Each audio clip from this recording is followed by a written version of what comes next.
Welcome, everyone. We're going to wait just a second for folks to be able to catch up with us because there's a slight lag on the broadcast. And then we will get started. We'll see how many early birds we have on the last day of the convention. Very excited. Yeah. This is the National Security Decision-Making Game lecture and seminar series. And we are very happy to be here with you. We have a new speaker for our staff this year, which is Joseph Shelby, and he'll be talking to you about the evolution of statecraft. I'm going to give it just another minute because I haven't seen anybody chime in on the comments section as having arrived. Okay. Because I want to be sure that we all are starting sort of in the same place. Sounds good. Dun, dun, dun, dun, dun, dun, dun, dun. Little background music. All right. Well, I'll let you start because we are being recorded, and I'll do a quick check to make sure everything's flying through to YouTube and to Facebook. That sounds good. First off, thanks everybody for being here. I know it's early for some folks, so I'm definitely happy to see the turnout and everything early in the morning on a Sunday. Thanks for being here. I'm really excited. This is my first opportunity to give one of these lectures. Of course, with the COVID situation and everything like that, things have been in a little bit of flux. So this is my first time to participate with the NSDMG group. I'm really looking forward to the opportunity to speak to y'all today. And just wanted to say thank you so much for this opportunity. And thank you, Merle, as well, for bringing me into the group and giving me the ability to give this discussion and everything like that. So thanks, everybody. So we'll go ahead and start. I'm going to give you a quick run through of what our organization is, what we do, and who we are. Then I'll talk a little bit about myself, and then we'll get into today's discussion. So who we are. The NSDMG Group is a nonprofit educational group originally founded in 1990. We provide games and seminars on historical, military, and technology topics, and our primary motivation is to help understand how world decisions are made. And so we use these games as an opportunity to explore those decisions in their context and walk through them so that we can better understand the rationale that led up to them, so that we can use that to influence our own understanding of world events and things like that. We are also devoted to sharing things we learned along the way, which is how I came to be speaking with you this morning. Our team is comprised of a lot of different folks from a lot of different backgrounds, military, government, academic, IT, logistics, all sorts of different viewpoints, backgrounds, and things like that, as well as wargaming experience. You'll find us at hobby conventions like Gen Con, Dragon Con, Origins, other events like that, as well as academic and government venues. Disclaimers. First, all of our presentations are based on publicly available information, and you'll see that reflected in my slides at the end of my discussion. All use of excerpts, pictures follow the fair use doctrine and Creative Commons rules. This is very important. Any opinions, errors, or omissions are most certainly my own, and none of this content should be considered a representation of either of the opinion of either my employer, currently, past, present, future, etc. These are wholly my own opinions, my own thoughts, and things of that nature. Where you can find us. So we have a Facebook page. We're also going to be live at Dragon Con, which is virtual this year. That'll be Labor Day weekend, as well as Escape Velocity Online, which is hosted by the Museum for Science Fiction, and that's planned for October 2020. If you'd like to learn more about wargaming, there's going to be a professional wargaming conference coming up. That's Connections USA 2020. That'll be taking place August the 10th through August the 14th. And of course, that will be online. And you can register to attend at connectionswargaming.com. So, to give you a quick background, I always like to call this the speaker bio or the why you should listen to me slide. My name is Joseph Shelby, as Merle mentioned. Academically, I have a Bachelor's of Science in Political Science with a focus in International Relations, and also a Bachelor's of Science in Journalism from Belmont University here in Nashville, Tennessee. While I was an undergrad, I was able to write and publish my thesis, which was the evolution of the military's role in diplomacy, which started my interest in these topics and began a lifelong interest in immersing myself in the role of diplomacy and technology and things of that nature. Professionally, I work as a senior software engineer and security practitioner at Cigna. I'm also an adjunct instructor at Vanderbilt University for their cybersecurity boot camp. So, To give you a quick outline of how we're going to set things up today, I thought it would be really good to frame up the discussion. So we're going to go through what statecraft is, what diplomacy is, and we're going to explore some of these topics so that we have a good foundational understanding of the topics that we're going to be discussing, so that we can then use that to segue into the historical origins of cyber operations, and then cyber operations in the modern era, followed by a Q&A. So, what is statecraft? So before we really dig into what statecraft is, we should really start to understand what a state is. And so a state is essentially just a body politic, or a population with some kind of governing structure involved. So if you think of an organization that has political motivations and things like that, typically they're going to be aligned to a territory. They're going to have some kind of a common unifying purpose. That may be a divine right for a king. That may be a group of individuals coming together to form a system of government. But the important thing is that this is an organizational structure that has the ability to enforce its will on others. And so that's where we see the idea of the monopolization of the use of force. So states are going to have the ability to coerce or to impart their will on others using force, whether that's a police force or a military force or some other kind of lever. They're going to have this ability to ensure that their will is carried out. And they also are going to have malleable legal frameworks and institutions. So it's important to note here that we aren't necessarily talking about democratic institutions or authoritarian institutions or anything as specific as that. This is a much more general outline. So you can think of a state, again, as just an organized structure with a legal codified framework that allows us to say that this unit exists as a body politic, and now we can use this unit to start to explore the roles and the goals of that unit. So before we had the idea of an organized state, and man in its most basic form, and I think this Hobbes quote does a really, really good job of exemplifying that, essentially exists in a state of nature. So if you think of us without any kind of rules or government institutions or any kind of structure in our organization, we typically exist in a state of nature. And so many times that's considered to be, as Hobbes put it, solitary, poor, nasty, brutish, and short, simply because we as individuals are competing for resources. We're competing for all sorts of different things. And so in these kinds of situations, we see that states become necessary and states start to arise to eliminate some of these problems of competition and resource competitiveness and things like that.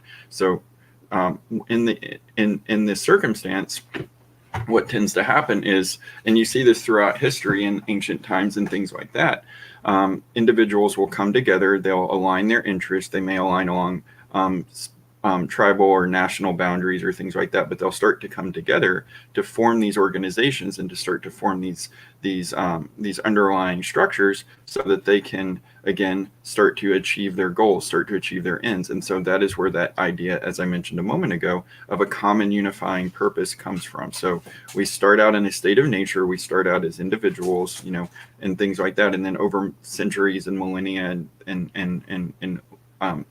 ages in time, we come together and we come together and we form these different structures to allow us to more effectively achieve our ends and more effectively achieve our goals.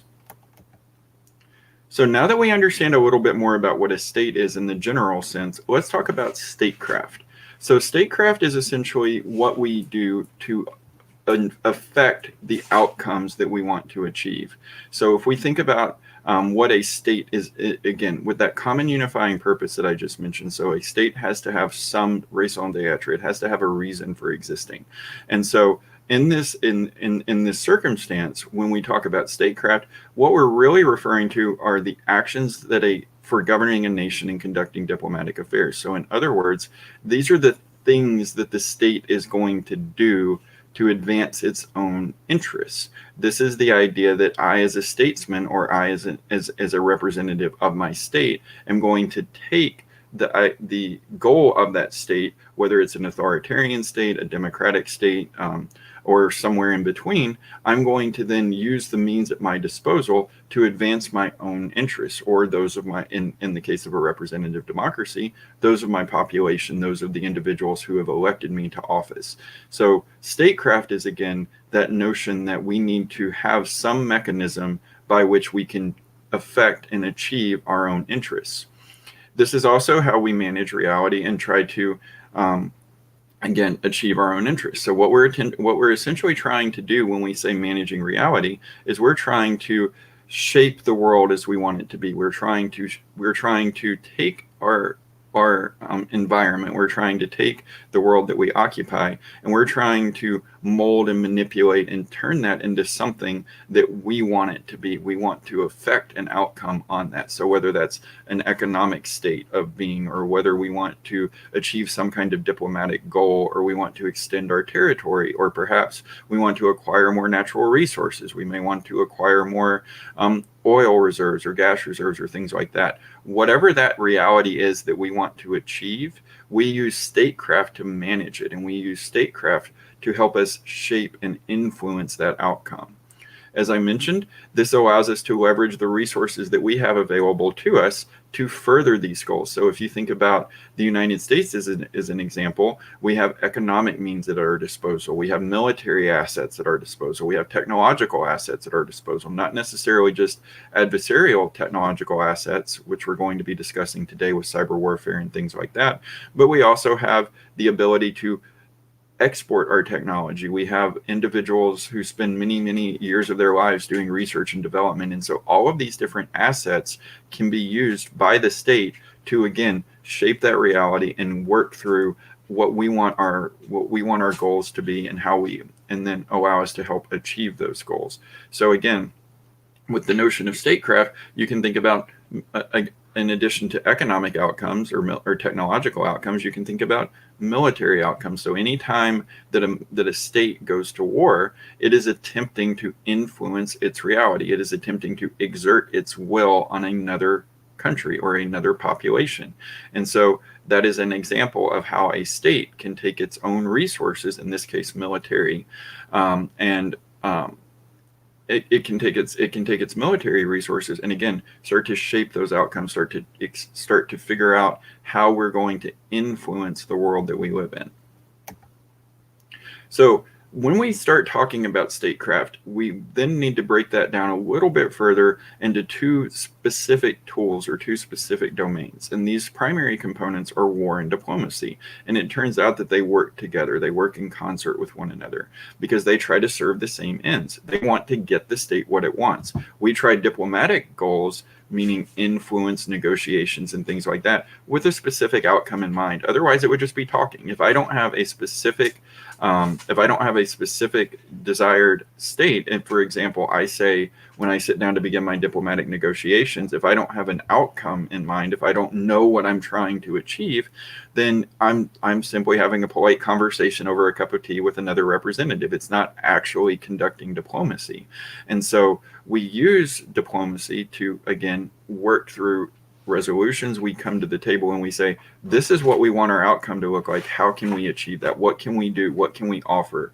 What can we use for influence or leverage or collateral or other assets and things like that to, again, achieve what we want? It's really that simple. I'm saying this over and over again because I want to reinforce that this is all about achieving an end. This is all very, very outcome driven, and you'll see that reflected later when we get into the discussion on cybersecurity and its role within this domain. And so with war, much like diplomacy, we must also see what we want as an outcome. What do we want our peace to look like? During my research for this lecture, one of the interesting articles that I ran across was actually talking about an ancient war where the individuals sat down and they basically said, okay, we're about to go to war with this other city-state, where we're about to go to war with Athens. What do we want our outcome to be? What do we want our peace to look like? So they were already thinking about shaping their reality, shaping their influence on the world, shaping the way that they wanted things to go. Because otherwise, much like with diplomacy and getting into a cycle of just simply having a polite conversation, war could descend into this sort of Ouroboros of constantly evolving warfare with no set outcome, with no set goal in mind. So if you think back as an example to World War II, the United States and the Allies had a very specific goal in mind. They wanted to eliminate Hitler and the Axis powers as a threat to their livelihood, as a threat to their nations, as a threat to their populations and things like that. They went into that conflict already knowing what they wanted to achieve, what they wanted their outcomes to look like. Much like the Nazis, when they entered into that same conflict, they had a very, very specific outcome in mind. They wanted to conquer the world, they wanted to eliminate the Jewish population, and they had very specific plans on how they were going to achieve these ends. And so again, these notions of war and diplomacy go hand in hand with one another, and they complement one another. And this allows us to more effectively understand cyber warfare because it is unique, because it can actually be used in both domains. We find that cyber espionage, which we'll talk a little bit more about in just a moment, but cyber espionage and some of these other intelligence gathering activities are very effective at achieving diplomatic goals, that are very, very effective at helping influence negotiations, or helpful at allowing us to gather intelligence that we can then use in our discussions and in our negotiations and things like that. Much like we can also use adversarial techniques in cyber warfare, we can use direct action type activities and things like that to also influence our outcomes. And we'll see some examples of this later in our slides. Another tool of Statecraft that helps us frame up and understand the discussion around cyber warfare is power. So if we think about power, we generally think, historically, we thought about it in two primary ways. Hard power, which is an overt military action against an external entity. So again, using World War II as an example, the Japanese bombing Pearl Harbor would be an excellent example of an overt military action. You had a nation who wanted to eliminate what they saw as an existential threat to their country, or to their empire, the United States. And so they took a direct military action to eliminate that threat. They attacked the U.S. Pacific Fleet in Pearl Harbor with the goal of eliminating that and making it such that they could continue to expand their empire throughout the Pacific theater. And so this is an excellent example of the usage of hard power.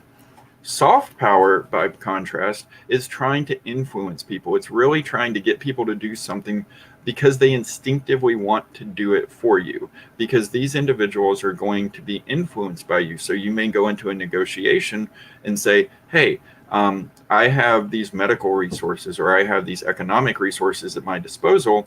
I'd like to share those with you if you would be willing to maybe perhaps engage with me in this other way. Maybe we can work through a trade negotiation. Maybe we can work through our differences in how our boundaries are, or our borders are being established and things like that. So it's really that notion of influencing. It's that notion of how can I use the economic or other resources at my disposal to make people do things on my behalf. Because again, statecraft is very, very selfish. It's very centered on the needs and the outcomes of the state. It is not an altruistic discipline.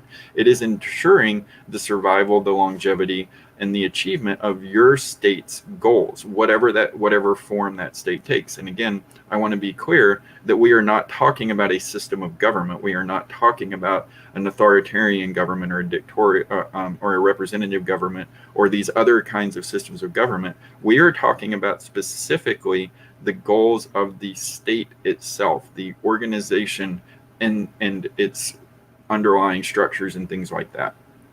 So in the modern era, we've had to evolve this notion of hard and soft power, and we've come up with the notion of smart power, which can best be defined in the words of Theodore Roosevelt: speak softly and carry a big stick. So we see a convergence between these disciplines, and we'll see this again when we start talking about the modern era of cyber warfare and how that's influenced statecraft.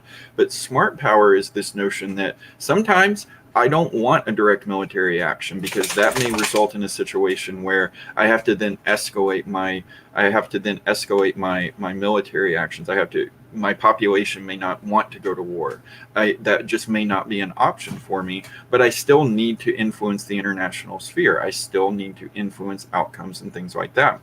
So this is the notion that you may want to then project or signal your capabilities or your intentions, carrying a big stick, for example, and then still work through and have these diplomatic negotiations. So the Cuban Missile Crisis is a really, really, really good example of this, in my opinion. You had two major world powers, the United States and the Soviet Union, on opposite sides of this conflict, both of whom had the means at their disposal to go to a hot conflict, to escalate what was then a Cold War into a hot war. So when the Soviets started moving missiles into Cuba and started disrupting the balance of international power and things like that, Kennedy had no option but to start to move ships in and start to set up a naval blockade and cordon and things like that, and start to try to work through the conflict. So again, this isn't truly hard power because there's no direct action, right? Direct action here meaning military action. There's no direct action being taken. We're not invading Cuba. We're not bombing the Cuban sites, as some of the generals were arguing and as some of the leaders were arguing. We're not escalating this conflict into what could potentially blow up into a full-scale nuclear war. We're instead saying, hey, look, we have these assets at our disposal. You know that we have these assets at our disposal, but we would really, really like to talk to you about this first. We would really like to negotiate and figure out if there's an outcome that we can achieve. And we were able to achieve that through negotiation and things like that. So again, smart power is this convergence of these two historical notions of hard and soft power so that we can more effectively achieve our goals and ends. So to continue when we start exploring statecraft, I do also think that it's important to take a look at some of the technological tools at our disposal, given that this lecture is intended to show and illustrate the convergence of cyber espionage, cyber operations, and things like that with these statecraft goals. So some of the things that we have at our disposal, and one of the oldest things that we have at our disposal, are communications. It's impossible to affect your will on someone else if you can't communicate with them, if you don't have the means, whether it's a courier in ancient times. In the modern era, of course, we have the internet, diplomatic cables, email, and all sorts of other communications tools. But it is impossible to affect your will on others if you can't negotiate with them, if you can't talk to them, if you can't have some kind of a dialogue between entities. And so we find that, and especially in the modern era, which we'll talk about, communications forms the foundations of statecraft in a myriad of different ways, because it allows us to effectively communicate to others what our will is, what we want to achieve, and how we might negotiate or influence them to help with those outcomes. In addition, cryptology is another very, very important tool of statecraft. If I'm communicating with my diplomats, or if I'm an ambassador talking to one of my representatives in a foreign country, I don't want that foreign country to get a leg up on me by being able to spy on or listen to my communications or things like that. And cryptology is actually very, very ancient. It's been around for much longer than the modern era. It goes back hundreds, if not thousands of years. And that goes hand in hand with communications, because you have this notion of secrecy. You have this notion that, again, I don't want someone else to be able to gain leverage over me. I want to keep my communication safe so that I can influence the conversations and things like that without spying, without tipping my hand, so to speak.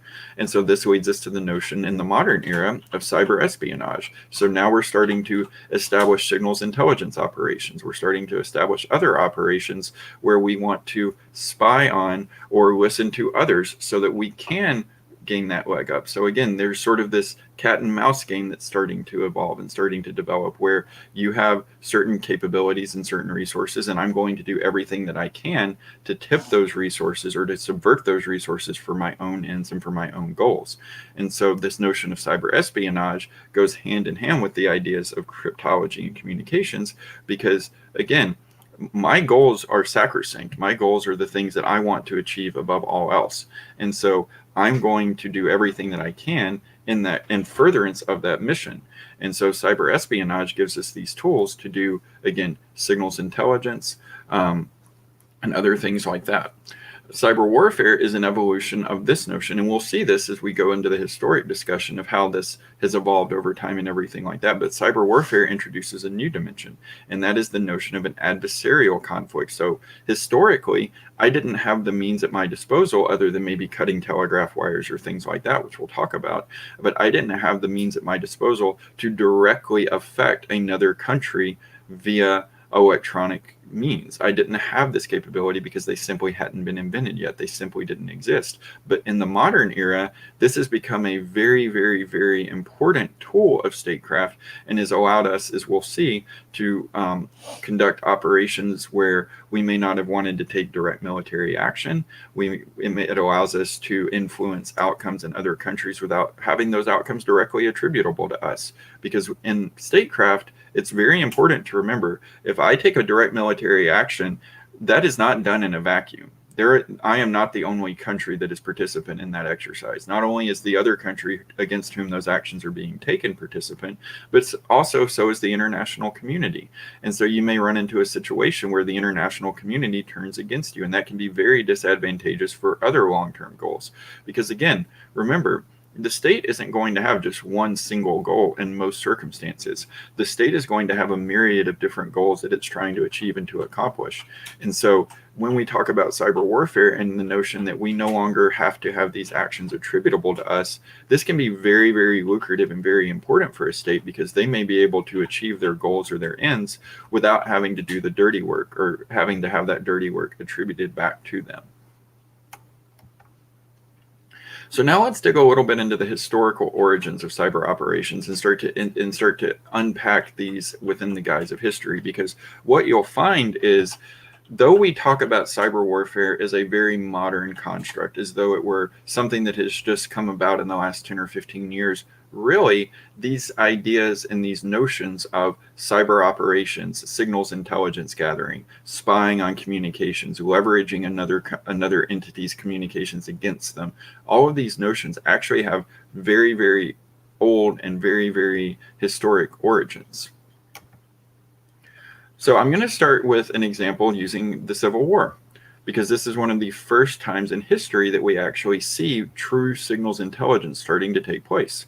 So we today would likely call what was taking place cyber espionage, because essentially in March of 1862, Lincoln established the U.S. Military Telegraph Service. What that telegraph service did is two things. One, it allowed Lincoln to communicate in real time with his generals on the battlefield. So never before in history. So if you can imagine, even during the Napoleonic era, which was only a few short decades before our Civil War, in that circumstance, you had a situation where for a commander to communicate with his generals or with his armies or things like that, he had to send a horse, he had to take a courier, he had to send someone out across the battlefield, and that could be interrupted, they could be killed, they could be disrupted in some other way, they might be captured, they might be subverted. And what the telegraph allowed us to do is have these real-time communications. So Lincoln early on saw the huge value that this represented and established a service specifically to facilitate his ability to communicate in real time. So again, going back to what I said earlier about statecraft and things like that, you're already starting to see the benefits and the importance of communications in achieving the goals of the state. So in this circumstance, what the goal of the Union was to hold itself together. Lincoln said it best: a house divided against itself cannot stand. And so he's trying as best he can to achieve what he believes to be the goals of the state, as embodied in himself by virtue of elections and other democratic institutions and things like that. But Lincoln, as a representative of the state, is using the tools at his disposal to affect his outcomes. Again, he wants to hold the Union together. He wants to keep the Union intact. So he's using electronic communications and electronic means to allow him to do that. And so that was the first thing that the telegraph service allowed him to do, was, again, this real-time communication. So there are stories of Lincoln literally sleeping in the telegraph office and keeping himself in there so that he could get reports of battles as soon as they were taking place and as soon as they were made available, so that he could then turn back around and say, okay, here are the actions that need to be taken in response to this. Here are the things that you should be doing to continue my goal. And as we said earlier, we were using military assets to achieve this. So again, you continue to see sort of this convergence in statecraft of military assets, military resources, technological resources, being the telegraph and things like that, to achieve our outcomes. The other thing that Lincoln did is he used this tool to spy on the Confederacy. The Confederacy was not ignorant of the benefit of the telegraph. They, of course, did not have anywhere near the manufacturing resources, economic resources, and things like that of the Union, but they still recognized the benefit of these kinds of technologies. So they were going to use them to attempt to do the same things that Lincoln and his generals were doing. But the key difference here is Lincoln was able to spy on their communications successfully where they weren't. And the reason for that is another tool of statecraft that I mentioned earlier, cryptology. When you think about a telegraph, it's literally just a wire strung on a pole, and there are stories of Civil War soldiers literally going out into the woods with more or less with an electrical cable, running up a pole, plugging that cable in, and then sitting there and listening to telegraph signals, because there was no way to prevent that kind of espionage. There was no way to really, other than staging sentries and pickets and things like that, there were no encryption protocols. There was no TLS, for example, transportation level security. There was nothing like that in this era. But what we did have are something that is very, very ancient, cryptology. And so Lincoln and his generals used this to great effect. They were able to create very secure encrypted communications for communicating between themselves that the South was never able to crack. There are actually stories that the South essentially gave up on cryptoanalysis. They decided to just start publishing these ciphers and things in their newspapers with the hope that a civilian might be able to read them or to decrypt them. But Lincoln, on the other hand, had a very robust cryptoanalysis force at his disposal. He was able to read through Southern communications and things like that. One of the reasons why he was able to achieve this is because the Confederacy was very, very bad at cryptology. They used the same keys, for example. They used a cipher called the Vignere cipher. They used a cipher called the Vignere cipher to encrypt their communications, but then they reused keys. In one case, they used a key called Complete Victory over and over and over again. So it was trivial for the Union forces to crack open their communications and start to read and understand them. So again, even 100 let me think now, about 140 years ago, we already start to see the origins of these kinds of cyber operations and things like that. We see technological resources of the state, in this case for the Union, cryptoanalysis resources, the ability to tap communications, the ability to have all these telegraph lines and things like that. We see all these resources being used to affect the outcomes of the state, to achieve what the state wants to, what the state's goals are. And then, of course, as I mentioned, in the case of the Union, that was to hold this country together, to continue to allow us to exist as a nation. That was Lincoln's stated goal. And so this is an excellent example in history of how we can start to leverage what we today would refer to as cyber operations to achieve these kinds of outcomes. So I thought this was a pretty great picture, because many times in the Civil War, we don't really think about the technological aspects of it. And so I was able to find this picture online, this woodcut image of Civil War soldiers running through the battlefield, setting up telegraph lines and everything like that. And I thought that this was a really, really excellent way to reinforce and to reestablish that concept that this was in a lot of ways a very, very modern conflict, a very, very modern engagement. And so you can see here, you've got kind of the battlefield in the background, which we're all familiar with from Ken Burns documentaries and things like that. And then you've got in the foreground these individuals that are actually setting up these telegraph lines and things like that. And so again, I thought this was a really good way to illustrate and reinforce that convergence. So now let's fast forward just a few more years, and we're going to talk a little bit about the Zimmerman telegram in World War I. Goodness. So British intelligence intercepted in January of 1917 the Zimmerman telegram. So at that point in time, this is actually really, really interesting. There was a little British town that in the south of England that had the very interesting distinction of being a place where a lot of intercontinental telegraph lines converge. So there was this. So what happened here is you have because at that time you have to remember that that cables were literally cables strung across the ocean and things like that.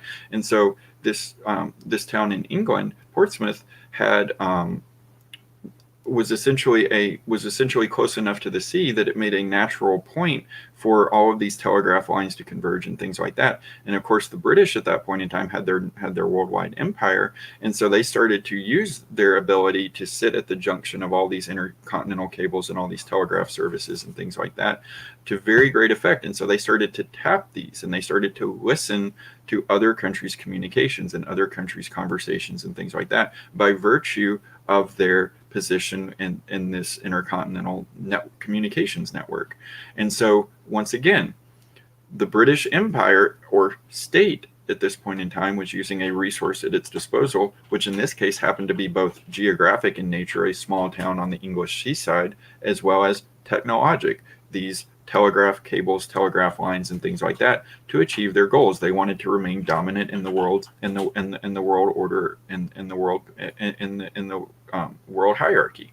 They wanted to continue to maintain their position, and so they were using their means to achieve these outcomes for themselves. So, as I mentioned, in January 1917, British intelligence intercepted this telegram between Germany and Mexico, where they were trying to exhort Mexico to join the war against the United States. And so one of the things that was very, very interesting about this is that the British didn't initially want to tell the Americans how they came to be in possession of this telegram. They didn't want the U.S. to know about their capabilities. So again, this notion of my goals as a state are, I want to remain dominant. I want to remain preeminent. I don't want the rest of the world knowing how I'm achieving some of that. They don't want the rest of the world to know how some of their intelligence activities are being conducted. So you see this obfuscation of the message origin that allowed them to essentially have plausible deniability and say, I'm not sure where this came from, but it's here, and so you need to take action on this. That was the British goal. Now, I also want to explore this in another light, that of the Germans' goal. The Germans, of course, on the other side of the war at this point in time, wanted to achieve their outcomes of winning. They wanted to achieve their outcomes of dominance and things like that. So, though the British had their motives and their mechanizations for these communications, so too did the Germans. They sent this telegram in the first place, of course.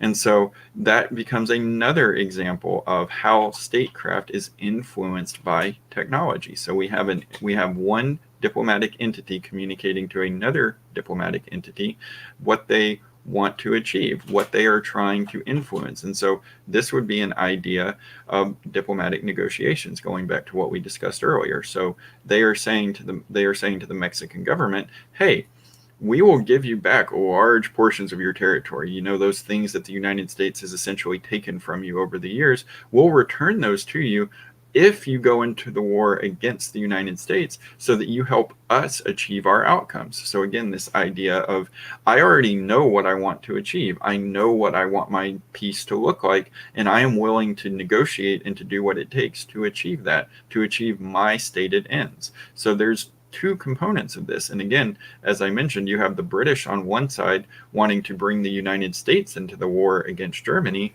to influence them to help win this conflict, which up until that point in time, Woodrow Wilson had no interest in. He was trying to remain isolationist. He was trying to ensure that the United States did not get pulled into what they at that time saw as a European conflict.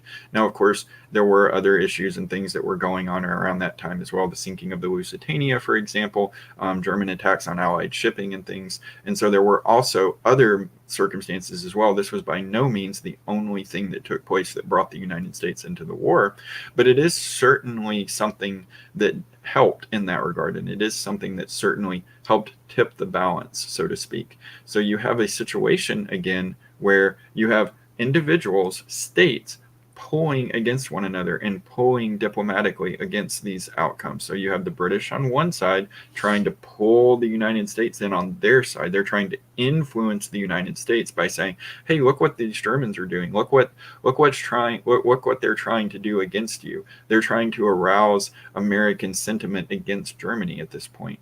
And so the Germans, on the other hand, are trying to keep the United States out of the war. They're trying to achieve their goal of domineering in Europe by keeping the United States occupied on their southern border and pulling things away. So again, this notion of the state using technological means, resources, and things like that to achieve its outcomes.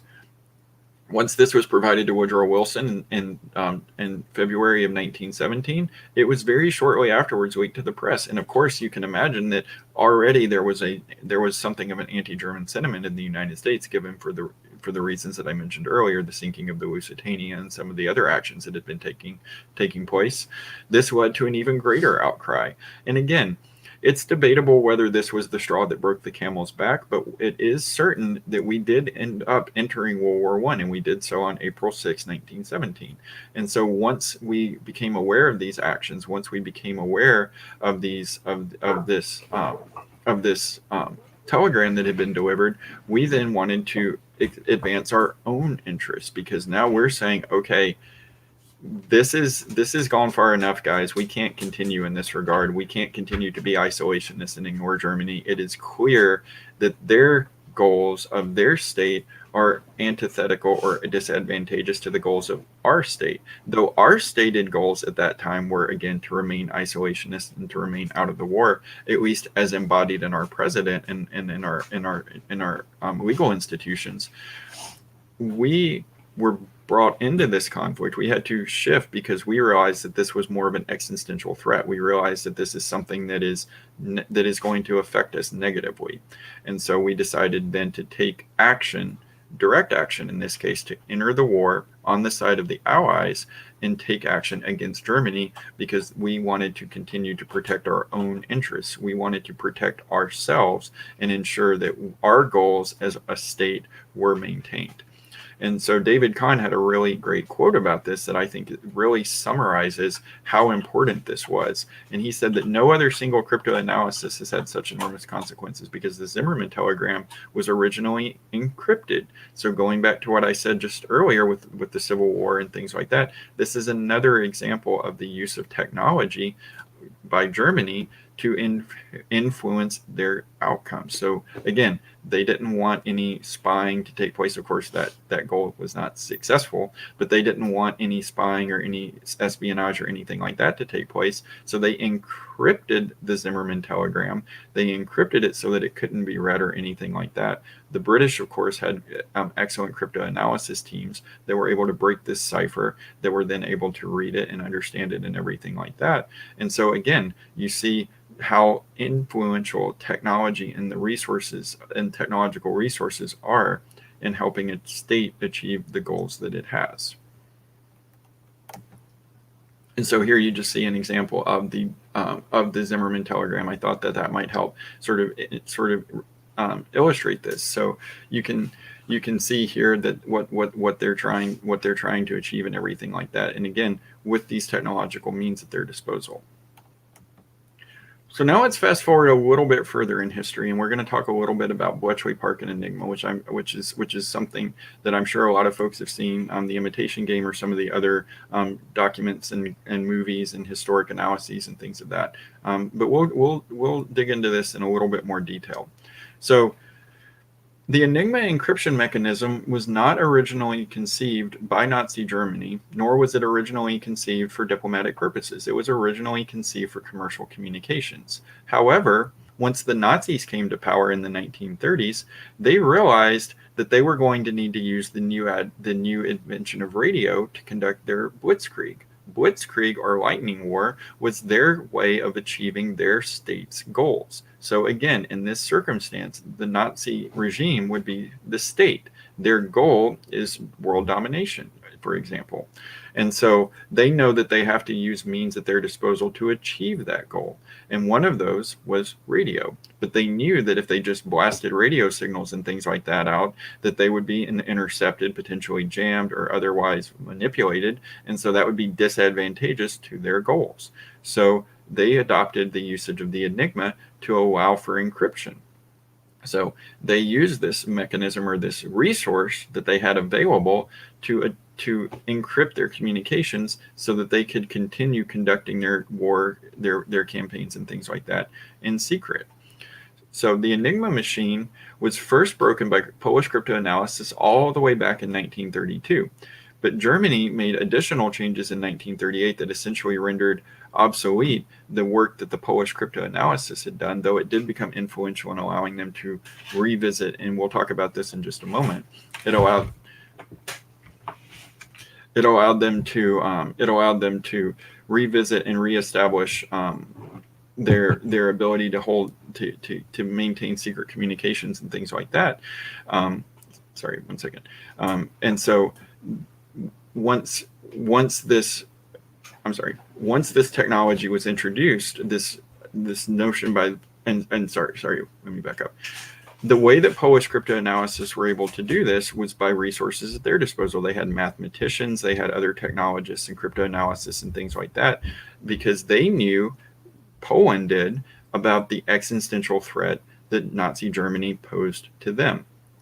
And so they used their resources, they used the ability of their state to attack and remove this ability for Nazi Germany to communicate in secret. So they used their resources to protect themselves. They used their resources to achieve their goals of staying alive, surviving, making sure that they weren't going to be attacked or otherwise impacted by these events. Of course, again, Germany with its goals, and so we start to see an escalation, a sort of tit for tat taking place.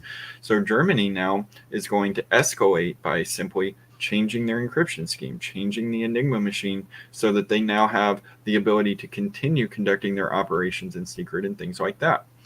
So once Germany introduced these changes and the conflict began to grow and began to embroil the rest of Europe, Britain, of course, recognized that this regime posed an existential threat to their state. So this starts to illustrate a very interesting concept in statecraft, and one that I think bears a little bit further exploration, and that is this notion of a state's goals changing over time. So though the British Empire at one point wanted economic dominance because they wanted world, they wanted the ability to have their colonies and their economic sphere of influence and things like that, because they wanted to continue to extend their scope of power.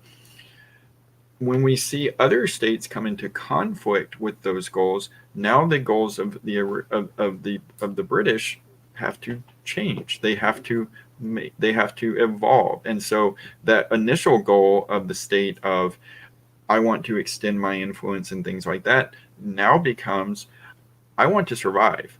I need to stay alive long enough so that I can continue my earlier goal of propagating my ideals and propagating my influence and things like that.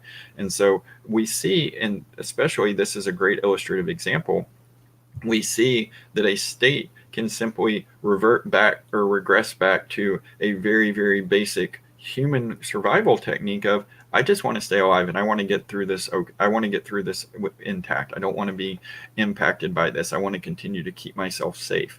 And so the British, recognizing, having already gone through World War I, having recognized the value of signals intelligence, which we saw earlier when they were deciphering German communications and things like that. And so in these circumstances, the British already understood the value of these techniques. They understood the value of communications. They understood what an important resource this was. And so they used their own resources to start to impact the Nazis' ability to communicate in secret. So think about this. We aren't talking about the United States right now. We're not talking about, an American narrative or anything like that. We're talking about states who are in conflict with one another, trying to exert their will on each other. And so this is a really, really interesting point of discussion, because you see the United Kingdom and the British Empire on one side, who just want to survive, and the Nazi Empire on another side, who simply want to do whatever they can to ensure their dominance and to ensure their hegemony. And so you see this conflict start to evolve, and you see all these resources start to be brought to bear. You start to see economic resources, natural resources, intellectual resources. And so this is what's really, really interesting, in my opinion, about World War II, is the ability of a state to use its intellectual resources or its intellectual horsepower to start to again achieve its own goals. Nazi Germany on one side, with its cryptologists and its scientists and engineers and researchers and things like that, developing very sophisticated, very impregnable encryption techniques and things like that, using these resources to achieve their goals. Now you have the British on the other side doing exactly the same thing. They're using their intellectual resources and their researchers and academics and things like that to achieve their survival goals. And so this culminates in Bletchley Park and the invention of of the Bomba machine that was used to assist in the decryption or the cracking of these Enigma ciphers and things like that. And so the individual who was most responsible for this, of course, is Alan Turing, the father of the Turing machine. What he did is he led a team of cryptanalysts who all worked together at Bletchley Park in Europe to try to decipher German communications. So their goal was to allow them to read and understand German communication so that they could take action based on that. One of the interesting things about this too is that they had to understand not only German communications and things like that, they also had to figure out a way to keep that from being discovered, just like in World War I. If the Germans had understood or realized that the British were essentially reading their communications in the same way that their diplomats and naval commanders and things like that were doing, it would have made a much more difficult situation, because the Germans would have simply done what they did in 1938 and changed their encryption schemes. So the British had to take steps to keep this secret. They had to think about how to use their resources, whether military or intellectual or otherwise, to continue to achieve their new goal of, hey, we can read these communications. How do we prevent their discovery? And so one of the other things that's very interesting about this event, in addition to some of the technological aspects and things like that, is that though it's difficult to quantify exactly how important Enigma was, what isn't up for debate is that it was important, and that it certainly shortened the duration of the war. And some estimates say that was at least 2 years and potentially millions of lives that were saved. And so rather than expending their material, rather than expending their other resources and things like that, their other military assets and things, the British were able to conserve those and use other resources to achieve their outcomes. So here you see an example of what the Enigma machine looked like. I thought that would be helpful for illustrative purposes so we can see what we're referring to. But again, this is an example of the evolution of technology to achieve the goals of a state. These things don't exist in isolation. We don't come up with something like this just because because we're bored, or because we want to, because it's a hobby or anything like that. We have an outcome that we're wanting to achieve. We have something that we're wanting to affect. And so this becomes an example of that. You can see here we have a technological resource used in the furtherance of the ideas of the state.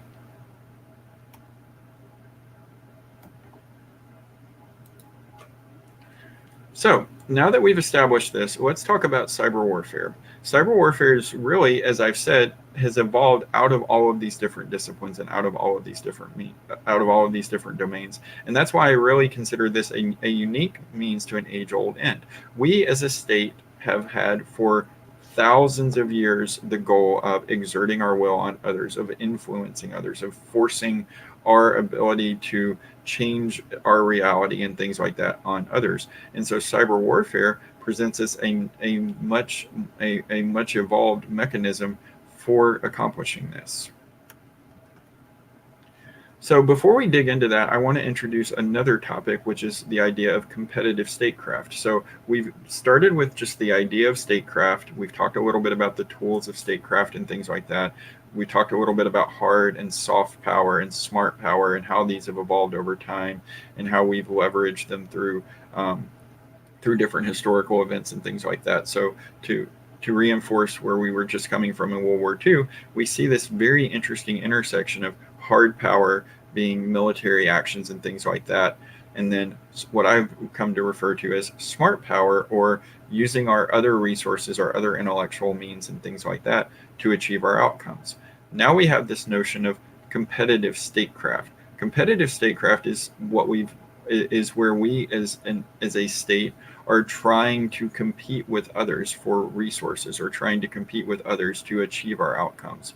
And within this, there are two primary goals, or I'm sorry, two primary notions. And the first is signaling. So going back to what we talked about with smart power and walking softly and carrying a big stick, signaling can be thought of as credibly hinting at your capabilities. This might be something like letting the Soviets take pictures of your nuclear missile silos so that they know, okay, the United States really does have a very strong military arsenal or a very strong nuclear arsenal.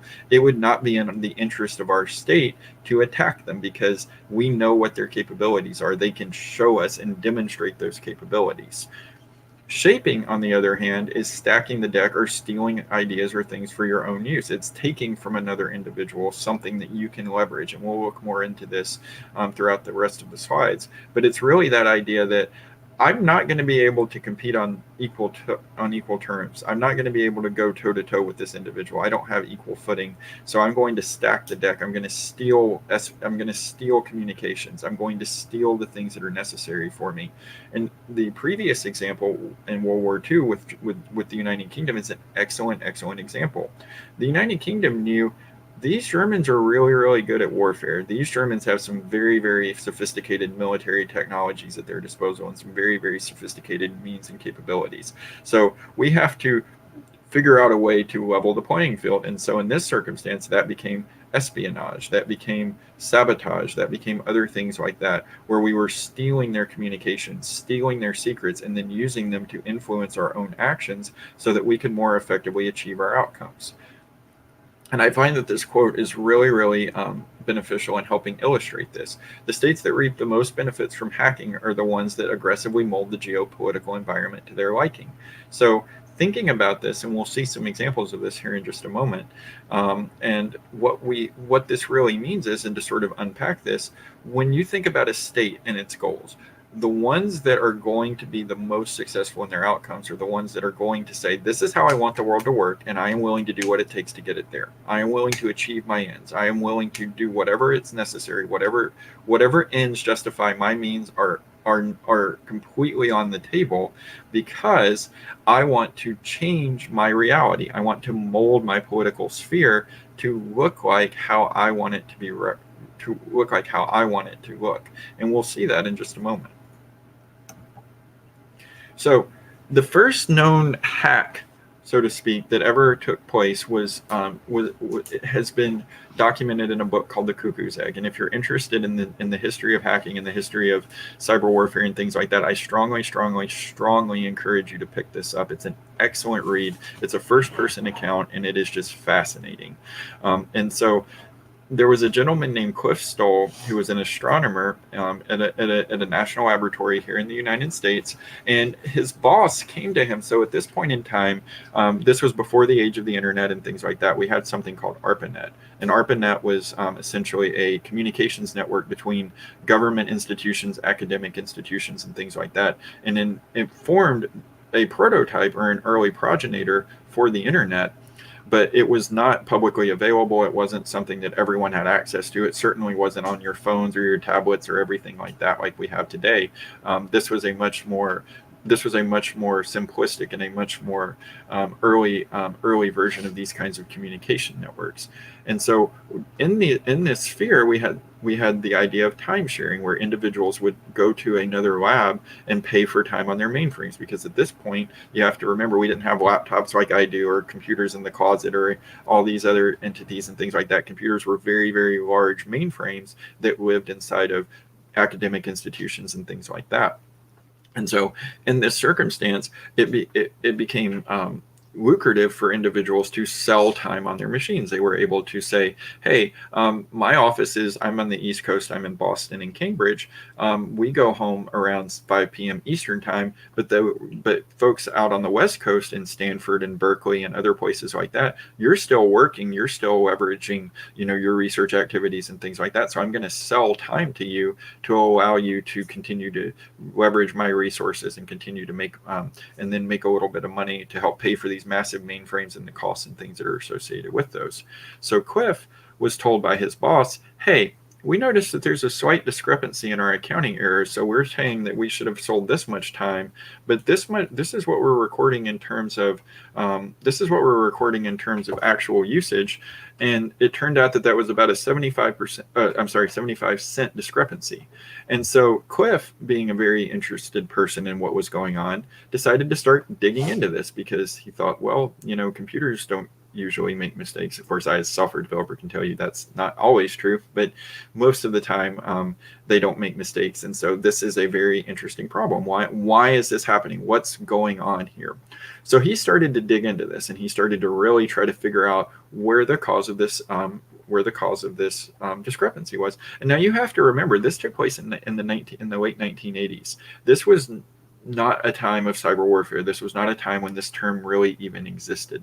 And so the notion that they were being hacked by a nation state didn't even enter into his conscience at the first point.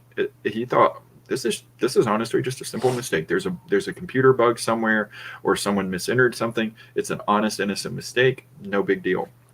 But as he's continued digging into this, as he continued prying this apart, he started to realize, wait a second, this is interesting. These individuals look like they're starting to surveil my network. These individuals look like they're taking steps to prevent me from figuring out who they are. These individuals this is weird. I've never seen anything like this before. And lo and behold, no one had ever seen anything like this before. And so after some investigations and things like that, he started to realize that they were targeting some really, really interesting things. They were targeting the Strategic Defense Initiative. They were looking for files related to nuclear capabilities. They were going into protected classified government resources, which hilariously were not very well protected. Just like in the modern era, many times we find, even in the modern era with cybersecurity and things like that, that it's the simple mistakes that get you.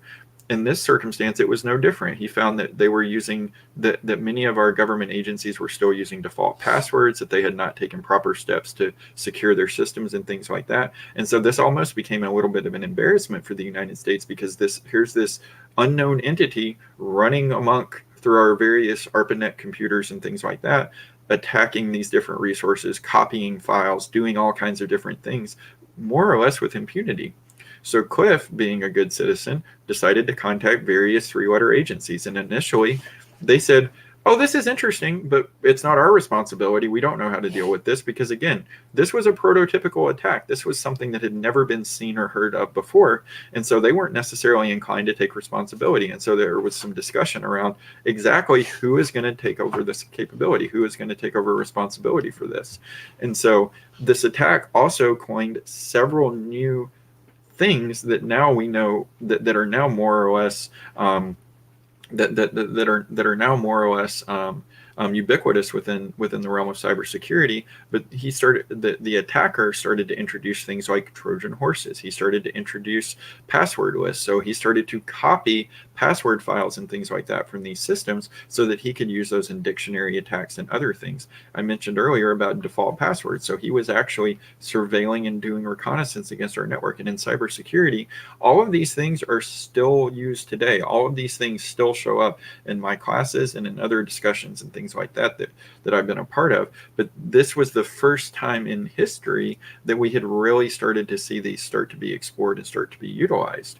This is also the first known usage of a honeypot. So Cliff got smart and he said, well, I kind of think I know what they're looking for, so we're going to set up a trap. We're going to set up an opportunity for us to capture them and an opportunity for them to reveal themselves to us so that we can figure out who they are and what their motivations are and who the heck this person is. And so he introduced the notion of a honeypot, which a honeypot, for those of you who aren't familiar, is taking some kind of very, very lucrative information or very, very lucrative data and making it available, not publicly available, but making it available in such a way that it becomes almost irresistible for an attacker, and it tricks them into revealing something about themselves. It tricks them into revealing their capabilities or other competencies. And so when he introduced this honeypot, he realized that this hacker was coming from Germany. And so after some investigations and things like that, he started to realize, wait a second, this is an international event. What in the heck is happening? Oh my goodness, this is there is someone outside of the United States trying to get into computers located within our geographic borders, and they're attempting to subvert our capabilities in some way. And so after additional investigations in coordination with German police and things like that, this led to the capture of Marcus Hess. The KGB admitted to it. They said, yeah, this guy works for us. He's been stealing your secrets. We've been using him as an opportunity to try to, what I said earlier with shaping, we've been using him to shape our ends. Remember, at this point in time in history, the United States and the Soviet Union were not only engaged in a Cold War, this was the last dying gasps of the Soviet Union. We're in 1986 at this point. Of course, the Soviet Union fell in 1991, just a few short years later. And so the Soviet Union was facing numerous existential threats. They were facing numerous attacks on their autonomy and their capabilities and things. And so they were doing anything and everything that they could to survive. So Joe, just so you know, we got a hard stop at 11:50, and we're just a slight bit behind schedule. You're doing fine. Awesome. Thank you very much. So as I mentioned, so the Soviets facing these existential threats and things like that decided, and so they decided that this was an opportunity for them to take secrets from the United States, because they knew at this point, economically, militarily, we're not going to be able to compete. But maybe if we learn what they're doing, maybe if we steal secrets from them, maybe if we steal these documents and things like that, we'll be in a position to level out the playing field and continue conducting our affairs and continue perpetuating our own existence. And so this becomes this notion, this starts to illustrate this notion of shaping more effectively. And this also sets the stage for future cyber operations against other malicious actors, which we'll see here in just a moment. So this is 1986. I was born in 1987. I remember when the internet first started to become available. I remember going with my parents to I'm sure some of the folks on here may laugh at this, but I remember being a little kid, very small, 5 years old, and going with my parents to internet training classes, learning how to install modems, learning how to use this new thing that's just become available, the World Wide Web. And so when we move from academic institutions, ARPANET, and these sort of closed environments to the age of the internet, we see an explosion in cyber capabilities. And that's because not only is the internet a phenomenal communications tool and education tool and used for a myriad of different purposes, it also allows us to be more effective cyber operators. It allows us to more effectively achieve these goals and things like that. And we'll see this in some examples. So, moving forward a few more years, so we're now about 20 years into the future, we have one of the most seminal and most interesting events, in my opinion, in the history of cyber warfare, and that is Stuxnet. So for those of you who aren't familiar, I'm going to go through a quick outline of what Stuxnet is, and then we're going to go through exactly what we believe what we believe to be its implications. So Stuxnet. In 2006, the Iranian regime decided to begin enriching uranium at Natanz nuclear facility. Why? Because they wanted a nuclear device, or at least that's what we believe, of course. And so the Iranians were a state attempting to achieve their own goals. They wanted to obtain these resources and things like that. So they began enrichment activities. We believe that around 2007, there was an operation to destabilize this capability called Operation Olympic Flame. So Operation Olympic Flame was conceived under the Bush administration, and what its stated goal was, or no, I'm sorry, what we believe its stated goal to be was that they wanted to prevent the Iranians' ability to conduct these kinds of enrichment activities and things like that. And the way that they did this, and the way that we believe that this unfolded, and I say believe here because it's important to remember that while we have a lot of evidence as to what happened, how it happened, and things like that, no one has ever come forward to claim responsibility. No nation, no government, no organization has ever said, hey, we did this. So a lot of what we know is based on evidence that's been gathered. It's based on other information aggregation activities and things like that. But what we do know from the IAEA is that around 2008, a large number of Iranian nuclear enrichment centrifuges started to crash. And they couldn't do anything about it. All they could do was inspect and observe and things like that.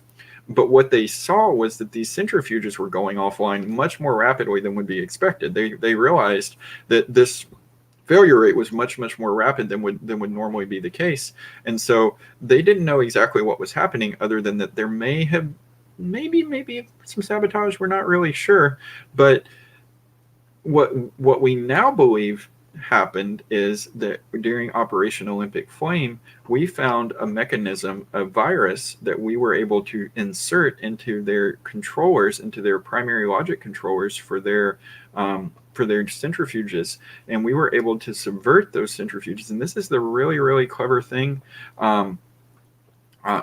This is the really clever thing about what they did.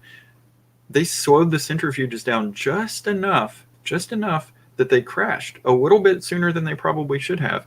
And then they not only did that, they actually sent a signal to the controller computers that the Iranians were observing that said, "Oh, no, nothing to see here. We're operating just fine. There's no slowdowns. There's no destabilization activities. Nope, nothing to see here. Please move along."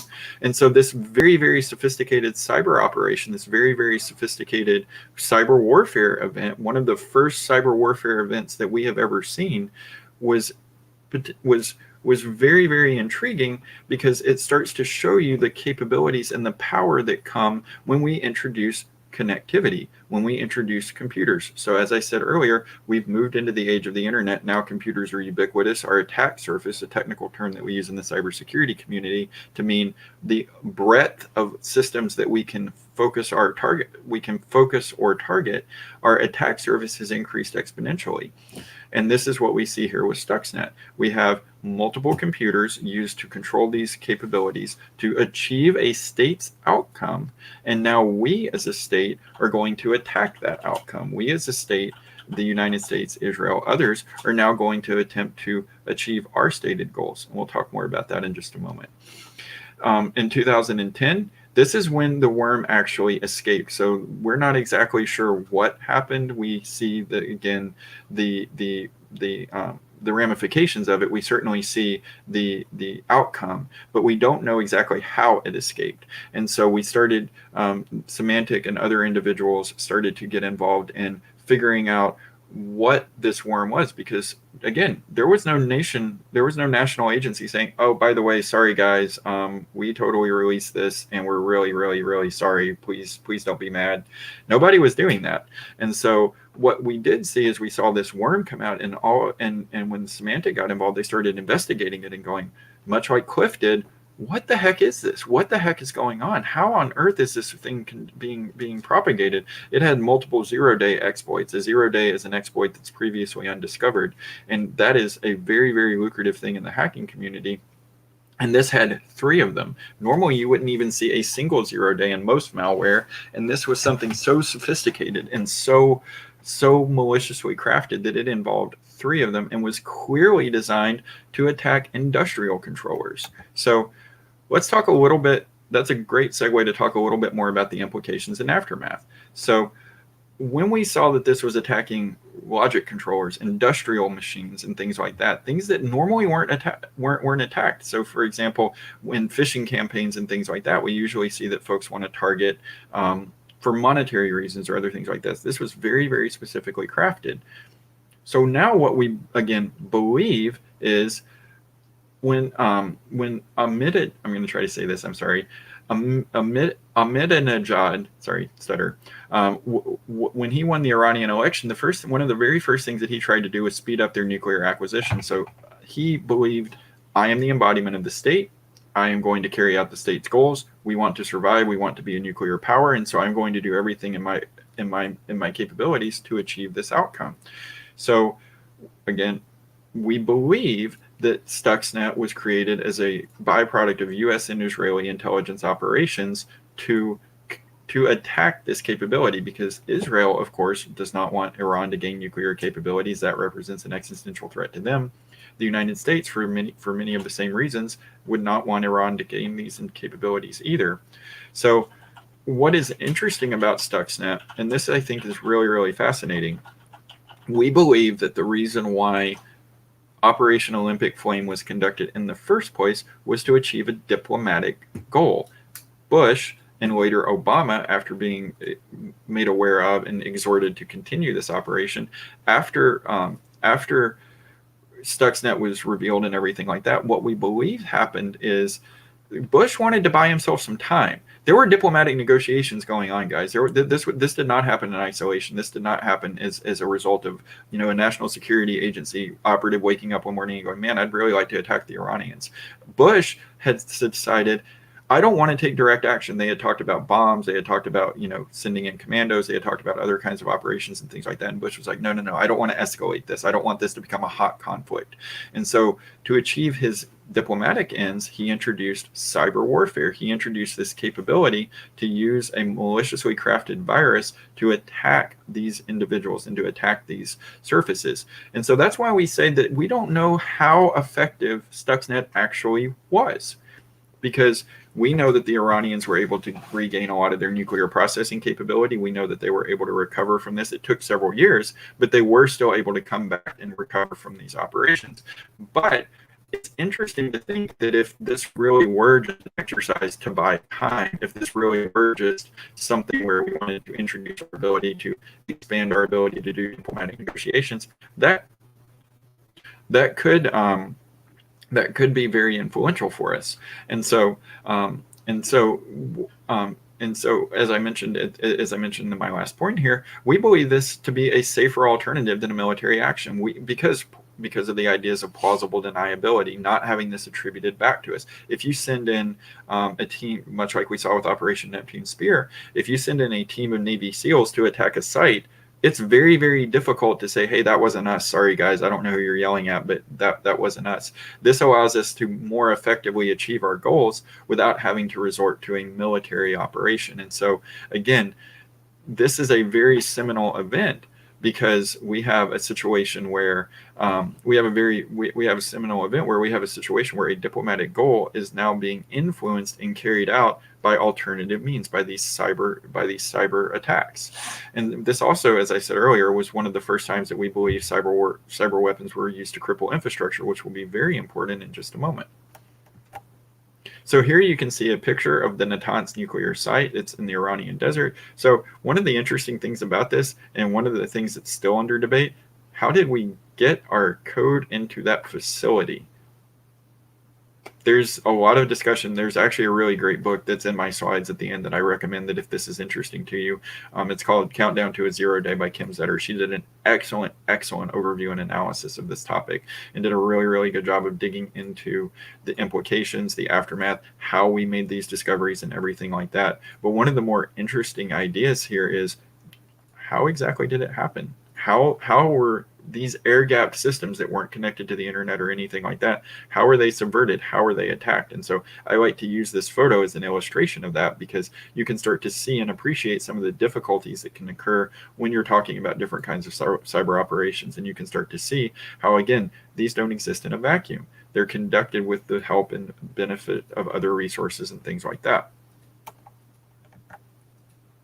So now let's fast forward another 10 years, and we'll talk a little bit about the 2016 US election, because I think that this is another really, really interesting example of a time when a state, Russia, decided to influence or stack the deck or shape outcomes for its own ends.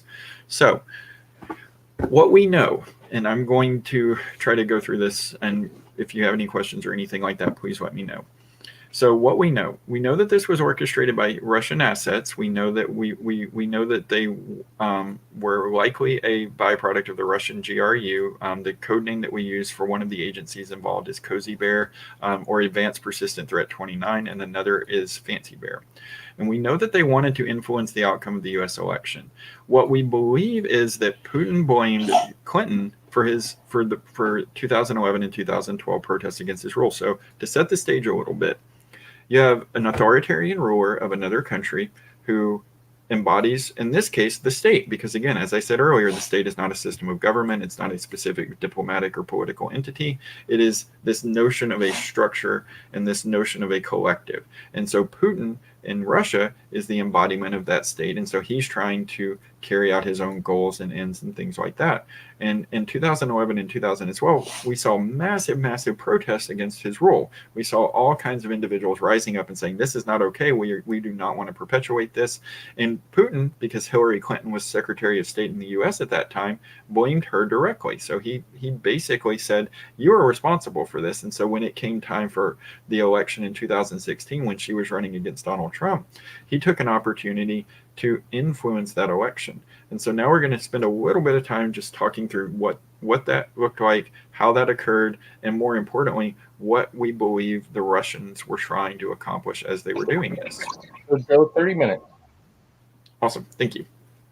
And so one of the interesting things about this attack, one of the things when it first started out is it was what we call a spear phishing campaign. So for those of you who aren't familiar with phishing attacks, that's when you may get an email or you may get a link or something sent to you with the guise of you clicking on it. So if you've ever gotten an email that says, hi, I'm certain person, click here to see these pictures, or hey, this bank transfer needs to go through, click here to approve. That's the notion of a phishing campaign.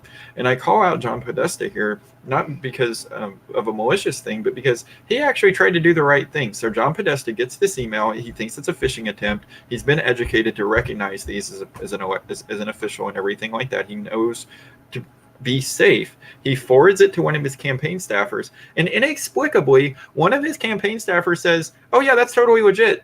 It looks fine. And what it was a Google email reset. He had gotten a spear phishing attempt manifested as a Google as a request to reset his Google password. One of his campaign staffers says, "Yep, that's totally legit." And so John Podesta clicks on it, enters in his password, and then this whole attack starts to unfold from there. So you have individual, and it's also important to note that this was an extremely sophisticated attack. It was highly coordinated. You had to know so many different things about not just technical capabilities of the Democratic National Convention, technical capabilities of their networks and systems and things like that. But also, you had to know things about U.S. political systems. You had to know things about state electoral systems. You had to have very detailed, very, very intimate knowledge. And I make this statement because it is it is very, very rare to see these kinds of resources exist in anything outside of a state-based actor. We're talking about massive amounts of resources, massive amounts of capital, numerous individuals that are all going to be involved in these attempts and things like that. And so you see a concentrated effort by a foreign state to influence the very foundations of another state. So Russia sees the United States as an existential threat, between all of the different things that we've done in terms of embargoes and in terms of sanctions and in terms of things like that. And also, possibly just because it was a grudge. Maybe Putin just really, really didn't like Hillary Clinton. Maybe that's really all this boils down to. But regardless of that, what we do know is that he was able to leverage the resources of his state to achieve his means, to achieve his outcome. And so he went to other resources. He went to WikiLeaks. He published all these documents. He tried to destabilize the foundations of another country's political system.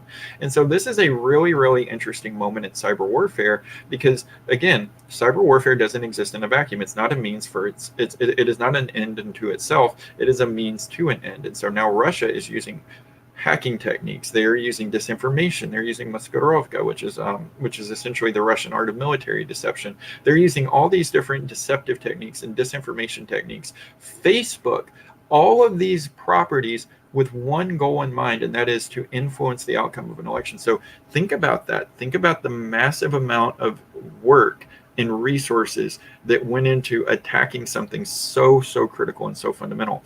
And now think about the aftermath of that. Think about how now we have to take into consideration anytime there's an election, anytime that there is any kind of a political event, we have to be aware that the Russians or other individuals may try to influence those outcomes. And so now you've created a situation, an ongoing, almost paranoia situation, where these individuals and participants in these electoral systems and things like that are always going to have in the back of their mind, can I trust this? Do I know that this is valid?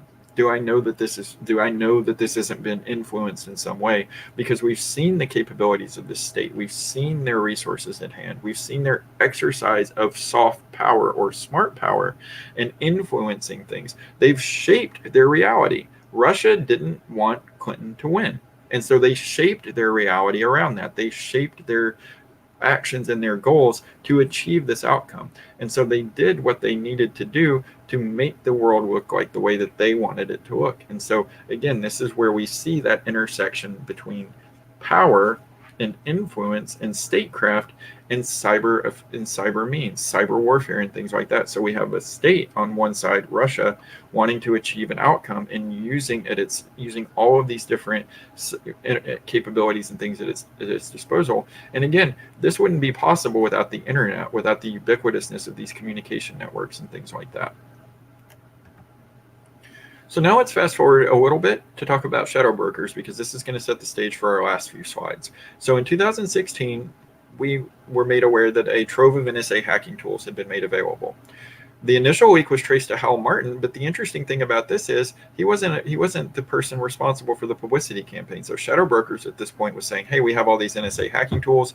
They were essentially challenging the government to make them available or to pay them off so that they wouldn't make them available. Otherwise, they were going to dump them and make them accessible to the public. And so this huge cat and mouse game went on and on and on.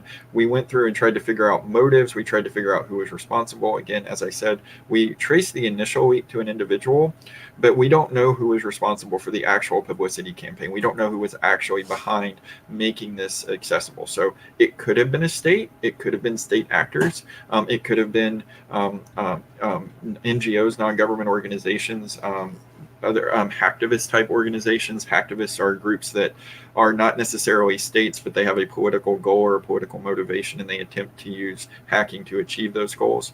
But what we do know is that in 2016, in December of 2016, we found a tweet from a gentleman named Bocephus Cletus, great name, trademark on that, by the way, and he was posting about these NSA tools and things being available for sale.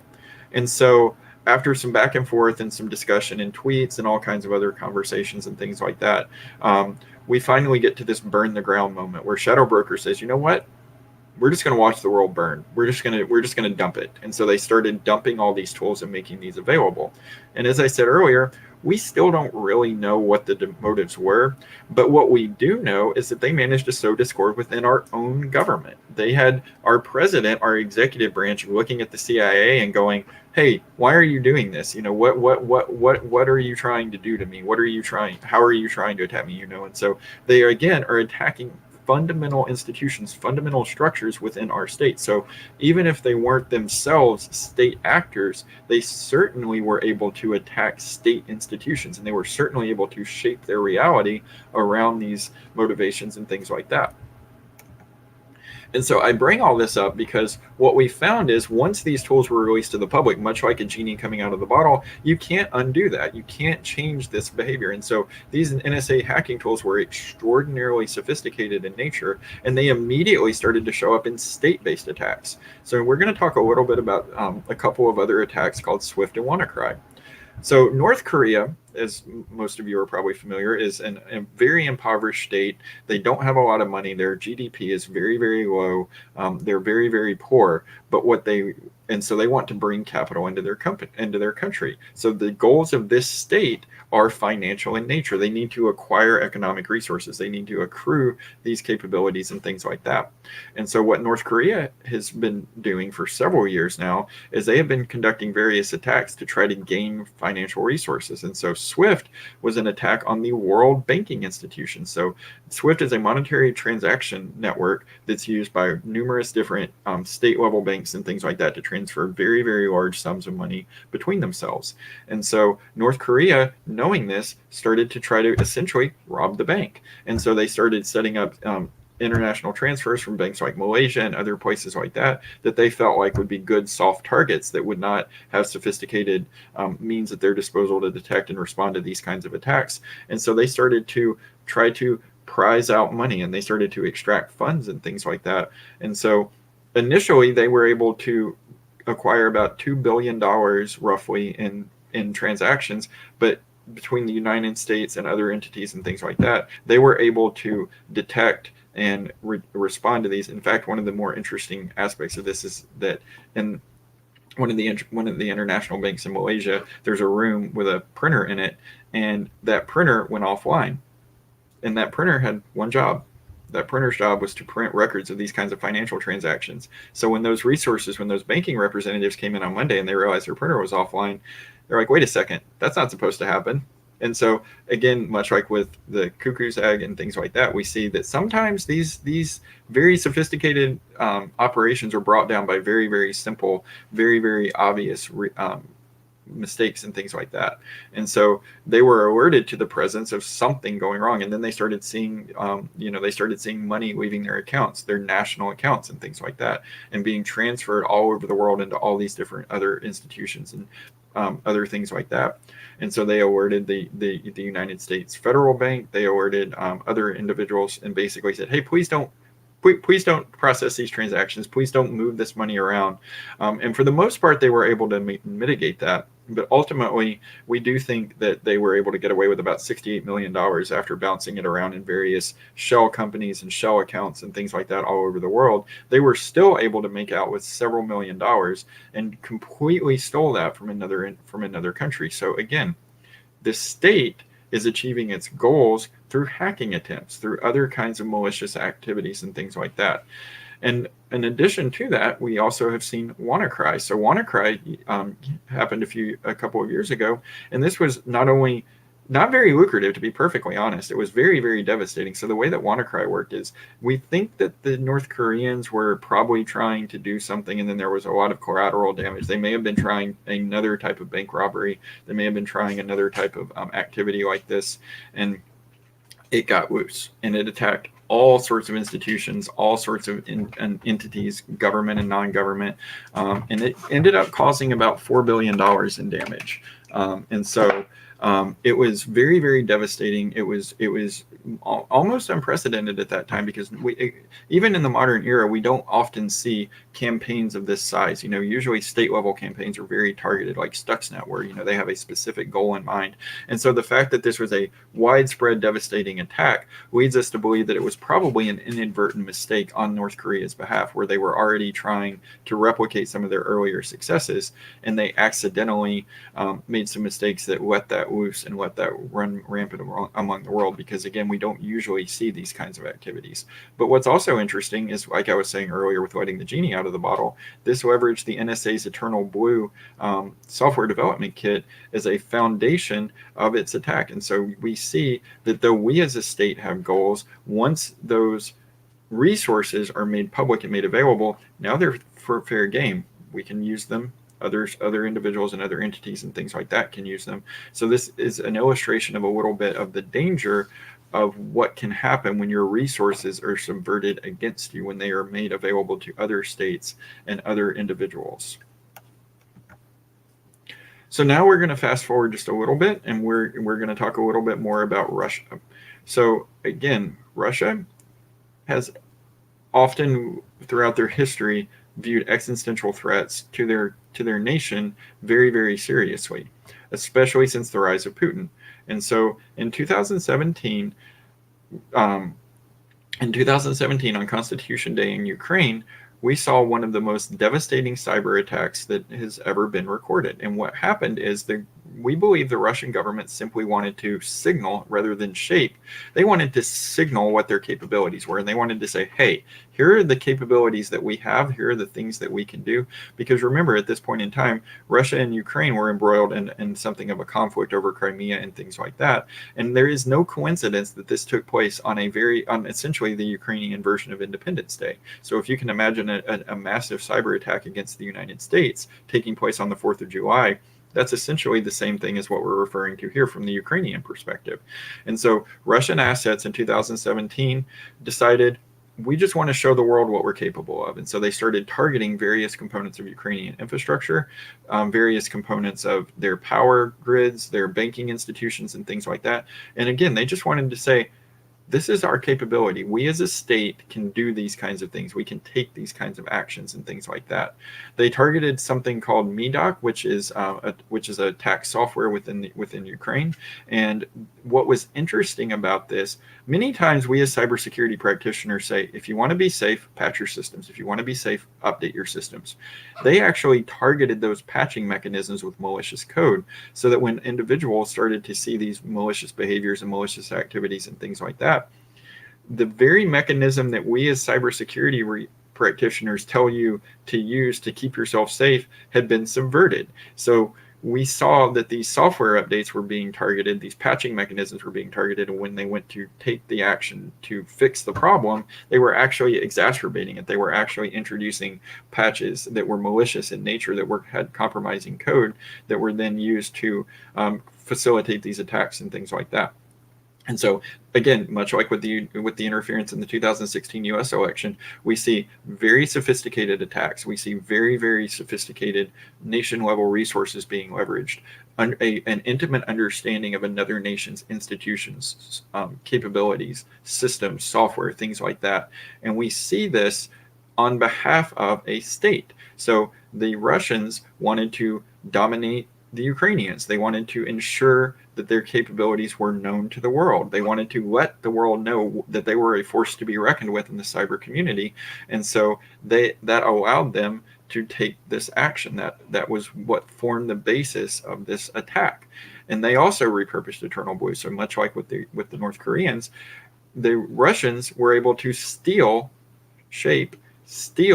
other resources and things like that, and use those for their own ends. And so in the absence of resources for themselves, they were able to accomplish these kinds of goals. And what's also very, very interesting about NotPetya, and I'll pause here for just a second to illustrate this. What's really, really interesting about NotPetya was not only did it target Ukrainian infrastructure, but it spread around the world. And on top of that, one of the really, really interesting things here is that how devastating are these attacks? And that's what that when we talk about how important the internet is, and we talk about it in a normal sense, in a non security sense, we just talk about how cool it is that I can talk to my friends on the other side of the world using Discord, or how I can talk to you from my living room and give you this lecture or things like that. That can just as easily be turned against us. And we see this over and over again. But more importantly, these kinds of attacks are relatively inexpensive compared to massive military campaigns, and the destruction that they can wreak is so disproportional to the amount of resources necessary to carry them out. You're talking about a few hundred developers or resources or engineers that can cause billions of dollars in economic damage, billions of dollars to infrastructure, attack actual institutions in other countries in ways that had never been envisioned throughout history. In order to affect these kinds of damages historically, we had to have bombing campaigns, and we had to have other kinds of direct action military events that just aren't simply necessary with cyber warfare anymore. We can accomplish all these goals and things like that with just a few lines of computer code. And that is one of the most important aspects of cyber warfare, and one of the reasons why it continues to be so powerful and so heavily utilized by states like Russia, North Korea, and others that don't necessarily have economic or other resources at their disposal. They do have technologic resources. And so this again helps to illustrate just how seminal and important technology has become in carrying out statecraft. So cute little picture. This is Cozy Bear. I thought that was kind of fun. I just threw that in there because I like cute things. So fast forward to today, COVID-19. Right now, 2020. That's why I'm not speaking to you in person. That's why I'm speaking to you two again from my living room in this virtual Gen Con conference that we're all participating in. So what we find is that even today, governments are still under attack. Government research institutions, government agencies that are participating in immunization opportunities or vaccine research or other things like that are being targeted for research. And they know that they're state-based in nature because of the sophistication and scale of these attacks. This quote from Prime Minister Scott Morrison in Australia really exemplifies this. We know it's a sophisticated state-based actor because of the scale and nature and the tradecraft used used. So we may not know the motivations of China. We may not know the motivations of Iran, or we can certainly surmise. We can certainly say what we believe them to be. China may think, that they have the ability to regain some international credibility and some international clout by having this vaccine and then distributing it to the world. Russia may simply want to stabilize their regime. We can surmise what their motivations and things are, but we know that because of the sophistication and scale of the attacks and things that are occurring, they have to be state-based in nature, because again, you're talking about large amounts of resources, a sophisticated understanding of the CDC, a sophisticated understanding of their counterparts in other international communities and things like that.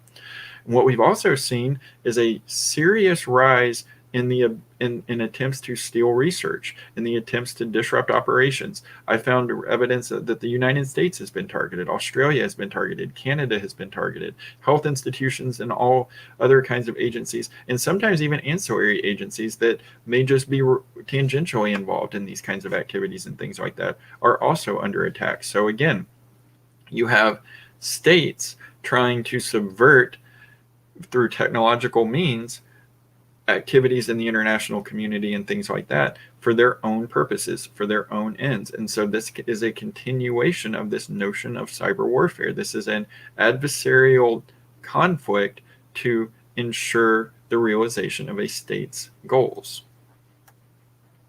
And the last thing one of the last things that I wanted to leave you with, and this is just a snapshot, this is referenced in my slides as well, but from the United States Senate, I found a letter dated just a few days ago, where Senator Cory Gardner of Colorado was writing to Christopher Wray, the director of the FBI, and he basically said, I won't read you the whole thing, but he basically said, I want to urge your agency to continue to protect us against these threats. I want you to continue to bolster our cybersecurity infrastructure because of the attacks that we're seeing as related to the COVID-19 panic. And he references some of these entities directly. He references the UK's National Cybersecurity Center that has released a report about Cozy Bear, about Advanced Persistent Threat 29. And I want to pause here to illustrate what an advanced persistent threat is.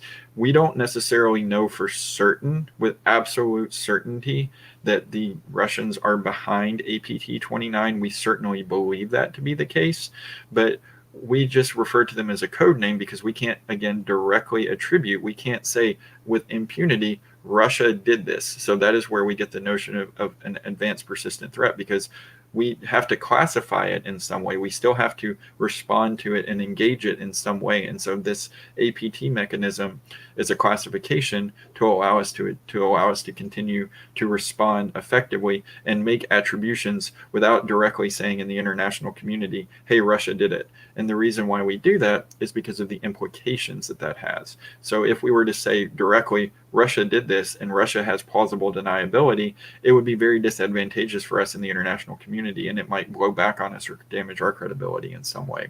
But again, you can see that referenced here. You can see those references to state level actors trying to achieve state level goals, whatever those may be. So in summary, with this quote, I think that this is a really, really great way to illustrate some of these concepts. So I'm not going to read you the whole quote or anything like that, but I'll leave this up so that you can digest it. But I want to summarize this. And so when we look at this and we talk about cyber attacks and its virtual methods, the thing that I will leave you with, and the thing that I think is the most important to consider, is that how this has shaped the notion of warfare. It's not a signaling mechanism. Typically, we have seen circumstances like with Russia where it does become a signaling mechanism, but typically this is subversive in nature. We are using our ability to avoid having to do direct action. We don't have to go directly into a country. We don't even have to wear a uniform sometimes. We don't have to attribute things to ourselves. We have the ability to inflict direct material harm using technology, subverting the very foundations of our institutions, of our ability to have a globally connected communications network and a globally connected society. We are able to attack and damage those directly. And this going forward is only going to accelerate, in my opinion, and you're only going to continue to see this be leveraged because think about it. How important is the internet to us? How important are these institutions? I check my bank accounts online. I work remote now. I communicate with my colleagues through WebEx, through Zoom. I keep communicating with you over the internet. And so as we continue to see this grow and become more and more and more important, it is only natural that warfare, and cyber warfare specifically, is going to continue to evolve to shape the outcomes and the net and the needs and the goals of nations. And it's going to continue to be seen that as we as populations rely on these institutions and things like that as civilians, nation states are going to take notice, and they're going to continue these attacks. They're going to continue to evolve this discipline. And that is one of the other interesting aspects of cyber warfare, is that this is no longer just limited to military activities. Not only, when I say military activities, historically with the Geneva Convention and things like that, we had very strict rules of warfare. We had very strict rules of who could be targeted and who couldn't. And in this modern era of cyber warfare, because of the ubiquitousness of the internet and everything like that, everyone can be a potential target. Everyone can be potentially under attack with phishing campaigns and with other things like that. So entities that would normally historically be off limits, for example, with the 2016 election interference is a great example, are now fair game. And so I think you're just going to continue, again, to see an acceleration and evolution of that trend over time. So I want to thank everybody today. I think we've got just enough time for some questions. I always like to end with a little comic. So I couldn't find an XKCD, which is usually how I end things, but I was able to find this. So I think that this sort of helps illustrate, again, how far we've come with warfare and how far we've come in today's era. And so thank you all for your time. Thank you especially for being up early on a Sunday morning. And I'll open up the floor for any questions that folks may have. So thank you all again. I want to particularly thank Joseph, as a new member of our team, for doing a really great job. We have about 5 minutes for questions before we need to get set up for the next broadcast. Does anybody have any questions? If you put it in the chat, I can show it on screen. Homeland Security is the organization that takes lead on a lot of things, but another one is an organization called DISA, which is the Defense Information Systems Agency. They do a lot of things about computer security. That's one of the things I'm very familiar with. Any other questions?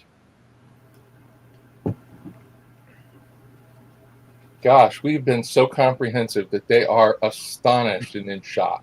I think that's wonderful. Yeah. But I want to thank everybody for joining us. I'll give another second for questions to come through. Please keep in mind we have our Data and Power lecture from Gregory Mouse in just about 10 minutes. He's another addition that we've had for just a couple of years and is just wonderful. Can we speak a bit about signal security, such as who are the big players in the field and how it's done? I don't know about Joseph, but I would say probably not, because signals intelligence is one of those things that is generally confined to the community. And although you can talk about some of the players, that's not something I can cite off the top of my head. I'd be happy to do it after a little research. I will say that one thing that we have seen that's interesting is that the U.S. military is taking cyber operations very seriously. We've seen the establishment of various military commands associated with cyber operations and things like that. So one of the more evolutionary aspects of U.S. policy specifically is to recognize and address this threat. So you have cybersecurity commands across most of the major uniformed services, Navy, Army, Air Force, etc. You also have the National Security Agency, which of course has historically had as their domain signals intelligence and electronic surveillance and things like that.